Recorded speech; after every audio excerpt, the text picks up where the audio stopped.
the GSA Managed Mobility Program.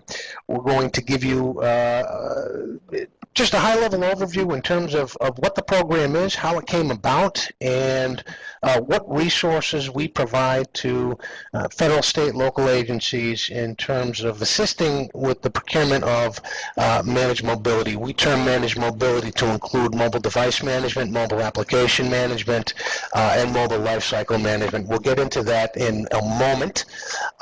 But again, my name is John Johnson. There are some vehicles that are applicable for state and local agencies as well, and I'll identify what those vehicles are. But we really, again, want to give you an understanding of what it is that we've done, why we did it, and how you're able to use it. I do have two questions right off the bat. First question is, are there any large agencies taking part in this? There are. Again, this will become more clear in a little bit, but this program was really developed through the digital government strategy, but working very closely with DOD, with DISA, with DHS, with Department of Justice, USDA, and so many of these agencies not only vetted our requirements, but also took part in the assessment of solutions. We'll get into the potential sources of supply. We'll get into that momentarily. The second question that I have immediately is there a cost to the program? And the answer to that is no. There is no cost to using anything that we've put together. In terms of procurement costs, any costs associated with mobility would be those same costs associated with using any government-wide procurement vehicle, whether it's IT Schedule 70, whether it's Alliant, Connections 2, the new FSSI wireless contract, or any other government-wide procurement vehicle. So let's go ahead and move on. The Managed Mobility Program is part of the GSA's ITS.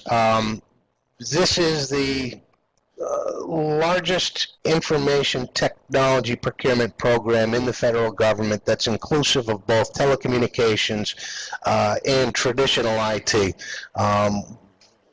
Many people are familiar with IT Schedule 70. That is one program that falls under ITS. Others may be familiar with the Networks program or with the FSSI wireless program. Anything that has to do with telecommunications or technology at GSA falls under the ITS program. And what we do is we put together procurement vehicles that can be, procurement vehicles and programs that can be used and leveraged by agencies across the government, so that agencies aren't essentially recreating the wheel when it comes to acquiring certain IT commodities and products and services. So the Managed Mobility Program is a sister program with the FSSI wireless program. I won't get into that program too much today, but the FSSI wireless is a way for agencies to procure device plans with free devices through a BPA that was structured. For more information on that, you can go to gsa.gov. The Managed Mobility Program is the mobile device management and application management that's coupled with that. So if an agency is procuring device plans and devices, they need a way to secure those devices. They would need a way to monitor those devices and monitor the applications, to push out those applications and monitor the way that those applications and interact with the devices as well. And that's where the Managed Mobility Program comes in. ITS has 5 program offices, so we said network services, IT Schedule 70, the government-wide acquisition contracts, Alliant and Alliant Small Business are 2 examples of those. The Center for Strategic Solutions and Security, MDM is essentially a security program, and it fits in with that, as well as the IT commodity program. Managed Mobility Program kind of crosses all of these, and the way that you use the materials that we provide is really going to be dependent on the need that you have at your agency for MDM or MAM. So what is it that we provide? If you go to our website, which is www.gsa.gov/managedmobility, you will see essentially 3 pages. The main page, the core features of the program that gets into what exactly managed mobility is, what constitutes mobile device management, what constitutes mobile application management, what constitutes mobile lifecycle management, and what we term as potential sources of supply. The most important document, or actually I would say that the 2 most important documents for anybody that's looking for to procure MDM for their agency is the user guide, which contains a lot of that potential sources of supply information, and that really gives you the roadmap and a lot of considerations that you need to make when you're procuring MDM, and that would help you with your acquisition strategy. And also the request for technical capabilities, or the requirements document. Now, all of those links should be on the right-hand side under the links page. You'll see that we have links to other materials that are out there. For example, there should be a link there on the security baseline that was developed by the digital government strategy team that was responsible for that. So we have the requirements document there, and the evaluation template that mirrors that requirements document. So if you are using these materials and you are tailoring that requirements document to satisfy your agency need, you can also tailor that evaluation document and use that as a way, as sort of the evaluation template, and use that as a way to sort of jumpstart the MDM procurement. So historically, the federal government, as little as 3 years ago, was primarily a BlackBerry shop, right? Agencies used BlackBerry devices, and those devices were controlled through BlackBerry servers that sat within their infrastructure to sort of secure and monitor and control those devices.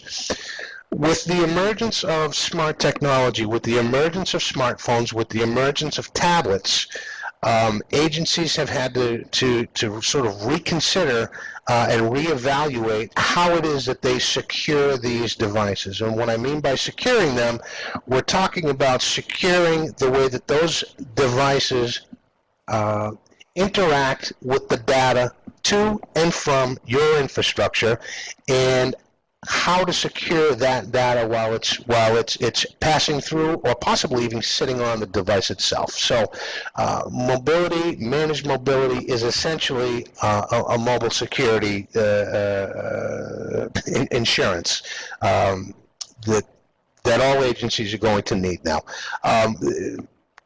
Many agencies have gone full steam into telework. I know we have here at GSA, which is why I'm sitting here on a laptop with a pair of earphones on.